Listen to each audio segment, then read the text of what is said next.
বিলের যে দুর্নীতি শুরু হয়েছে, আমি দুর্নীতি বলতে বাধ্য হচ্ছি, এখনো আমি ভিতরে যাই নাই। একই মানুষের কিভাবে 1300 আর 4000 কেমনে বিল হয়? জোট সরকারের সময় অন্ধকারে 17 ঘন্টা ছিলেন, উনি বিদ্যুতের দামের কথা বলেন। আরে অন্ধকারে থাকার যে কষ্ট, আরে সেই কষ্টের কথা বলেন। আপনার কাছে অনুরোধ করি, আল্লাহর হস্তে সংসদ সদস্যরা বিদ্যুৎ জ্বালানি নিয়ে কথা বলেন না। এবার বিদ্যুৎ প্রতিমন্ত্রীকে ধোলাই করলেন ব্যারিস্টার সুমন। হ্যাঁ দর্শক, আপনারা হয়তো সকলে জানেন বর্তমান সময়ে কারেন্ট যাওয়া আসার একটা খেলা চলতেছে বাংলাদেশে।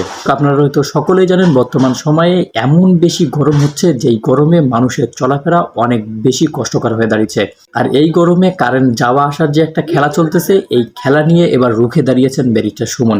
হ্যাঁ দর্শক, জাতীয় সংসদে এবার ব্যারিস্টার সুমন বিদ্যুৎ প্রতিমন্ত্রীকে এমন কিছু প্রশ্ন করেছেন কারেন্ট নিয়ে, যেই প্রশ্নগুলো শুনলে হয়তো আপনারা অনেক বেশি অবাক হয়ে যাবেন। সো দর্শক, আমি আপনাদেরকে রিকোয়েস্ট করব, অবশ্যই আপনারা আজকে ভিডিওটি শেষ পর্যন্ত দেখবেন আর ব্যারিস্টার সুমনকে সাপোর্ট করবেন। তিনি যে বিদ্যুৎ নিয়ে কথাগুলো বলতেছে, সেই কথাগুলো ঠিক না বেঠিক। সো দর্শক, চলেন ভিডিওটি দেখে নিই। বিলের যে দুর্নীতি শুরু হয়েছে, আমি দুর্নীতি বলতে বাধ্য হচ্ছি, এখনো আমি ভিতরে যাই নাই। কারণ হচ্ছে গিয়ে একই বাসায় একই মানুষের কিভাবে 1300 আর 4000 কেমনে বিল হয়, এইটা আমি মানুষ দেখেন, এই বিলের কাগজ ছাড়া আমি কথা বলতে চাই না। জোট সরকারের সময় অন্ধকারে 17 ঘন্টা ছিলেন, উনি বিদ্যুতের দামের কথা বলেন। মাননীয় সংসদ সদস্য, আপনার স্পিকারের মাধ্যমে আমি জানতে চাই তার কাছে, উনি ভুলে গেছেন। আরে অন্ধকারে থাকার যে কষ্ট, আরে সেই কষ্টের কথা বলেন। মাননীয় স্পিকার, আপনার কাছে অনুরোধ করি, আল্লাহর হস্তে সংসদ সদস্যরা বিদ্যুৎ জ্বালানি নিয়ে কথা বলেন না। আমি জানি না কোন মুখে আপনারা কথা বলা সাহস করেন। হয়তো লজ্জা শরমের অধিকার আপনাদের মধ্যে নাই। মাননীয় সদস্য জনাব সৈয়দ সাইদুল হক হবিগঞ্জ 4 সম্পূরক প্রশ্ন। ধন্যবাদ মাননীয় স্পিকার। মাননীয় স্পিকার, এই প্রশ্নের ব্যাপারে, এই সম্পূরক প্রশ্নে আমি মাননীয় প্রধানমন্ত্রীর দৃষ্টি আকর্ষণ করছি। কেন আমার বিরুদ্ধে এইরকম নির্যাতন চলতেছে? আমার এটা হচ্ছে গিয়ে অক্টোবর সেপ্টেম্বর মাসের বিল। আমার এক একটা বিল, এই মাসে বিল আসছে হচ্ছে গিয়ে 3300, এর আগের মাসে আসছে 1300, এর আগের মাসে আসছে 270। এর মানে হচ্ছে গিয়ে নিশ্চয়ই কোনো একটা ঝামেলা হয়েছে, নাইলে আমার ছেলেও নাই, মেয়েও নাই, বউ বাচ্চা কেউই নাই, আমি একা থাকি আমার পিএসএ নিয়ে বাসায়। আমার বাসায় কেন হঠাৎ করে 1500 আর হঠাৎ করে 3000 বিল আসবে? কারণ বাংলাদেশের এটা শুধু আমার কথা না, এটা সারা বাংলাদেশের বিভিন্ন জায়গায় যেভাবে এই বিলের যে দুর্নীতি শুরু হয়েছে, আমি দুর্নীতি বলতে বাধ্য হচ্ছি, এখনো আমি ভিতরে যাই নাই। কারণ হচ্ছে গিয়ে একই বাসায় একই মানুষের কিভাবে 1300 আর 4000 কেমনে বিল হয়, এইটা আমি মানুষ দেখেন, এই বিলের কাগজ ছাড়া আমি কথা বলতে চাই না। কাগজ আমার কাছে 5 মাসের কাগজ জমা হয়েছে, এই জন্য আপনাদের সামনে দুইটা কথা বলতে চাই। আবার কত বড় দেখেন, শেখ হাসিনার উদ্যোগ, ঘরে ঘরে বিদ্যুৎ, শেখ হাসিনার নাম ব্যবহার করে এরা এই বাটপারি শুরু করছে। এই করোনাকালীন সময়ে আমি বাসায় ছিলাম না, আমি আমার গ্রামের বাড়ি ছিলাম। এই গ্রামের বাড়িতে থাকাকালীন সময়ে দেখছি আমার বিল 3500 টাকা বিল আসছে। এর মানে ভৌতিক বিল। এরা এখন প্রাতিষ্ঠানিক দুর্নীতি শুরু করছে। আরে ব্যক্তির বিরুদ্ধে তো কথা বলা যায়, এই এত বড় প্রতিষ্ঠানের বিরুদ্ধে কথা বলবেন আপনি কিভাবে? কার বিরুদ্ধে কথা বলবেন?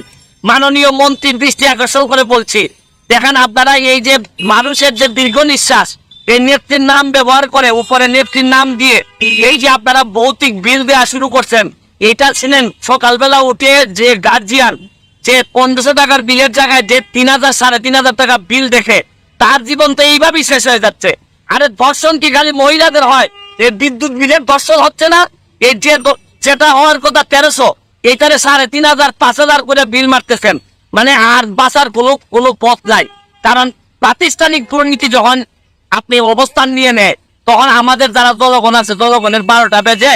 এইভাবে যদি চলতে থাকে, আমি মাননীয় প্রাইম মিনিস্টারের দৃষ্টি আকর্ষণ করে বলছি, এরা কিন্তু 12টা বাজায় ছাইরা দিবে জনগণের।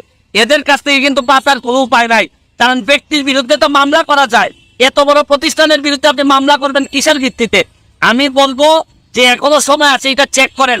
কারণ করোনাকালীন সময়ে এদের বিরুদ্ধে অভিযোগ আসছিল, এরা যা মন ধরে বিল দিচ্ছে, পরে আবার কেউ বলে যে ম্যানেজ করছে, অ্যাডজাস্ট করছে। এইভাবে একটা দেশ চলতে পারে না। কারণ আমার তো ব্যারিস্টার মানুষ, আমি বিল দিয়ে দিতে পারবো, অসুবিধা নাই। কিন্তু যারা নিরীহ নির্যাতিত, যারা এই অফিসে চাকরি করে, এরা তো বিল দিতে কষ্ট হবে। হয়তো এরা অফিসে চাকরি করে বলে পক্ষে বলতে চায়, কিন্তু আমি শুধু বলতে চাই এইটার ব্যবস্থা গ্রহণ করেন, নাইলে মানুষের দীর্ঘ নিঃশ্বাসে বহুদিন সোনার বাংলা, বঙ্গবন্ধু সোনার বাংলা হবে না। ধন্যবাদ মাননীয় স্পিকার। মাননীয় স্পিকার, আমার মনে হয় আমি উত্তরটা দেই। উনি অনেক উত্তেজিত হয়ে গেছেন সংসদ সদস্য, অনেকে অনেক সত্য কথা সহজে নিতে পারেন।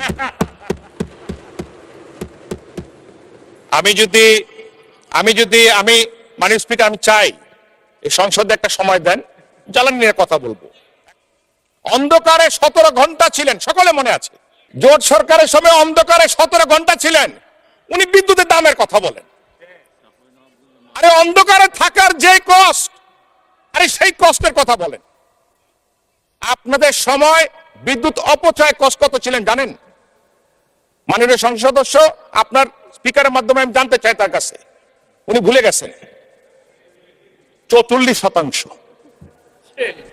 44% অপচয় ছিল। অপচয়টা কি মধ্যে পড়ে?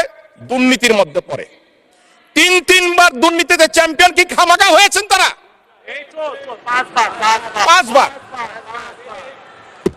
বাংলাদেশ এখন ক্রিকেটে চ্যাম্পিয়ন হয়, বাংলাদেশ উদাহরণ হয় সারা বিশ্বের কাছে, সাফ চ্যাম্পিয়ন হয়, আর ওনারা করেছেন দুর্নীতিতে চ্যাম্পিয়ন।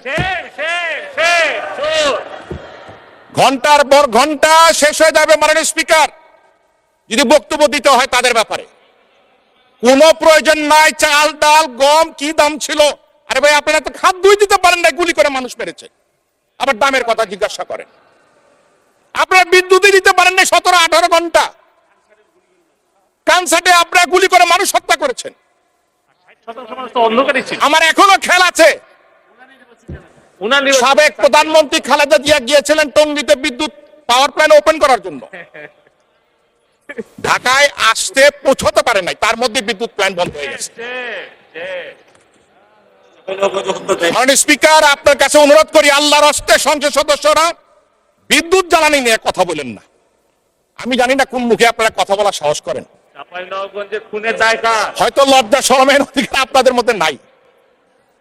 ঘন্টার পর ঘন্টা কথা বলতে পারবো, তথ্য না খালি ডকুমেন্ট নিয়ে আর হাজির করতে পারবো। ধন্যবাদ।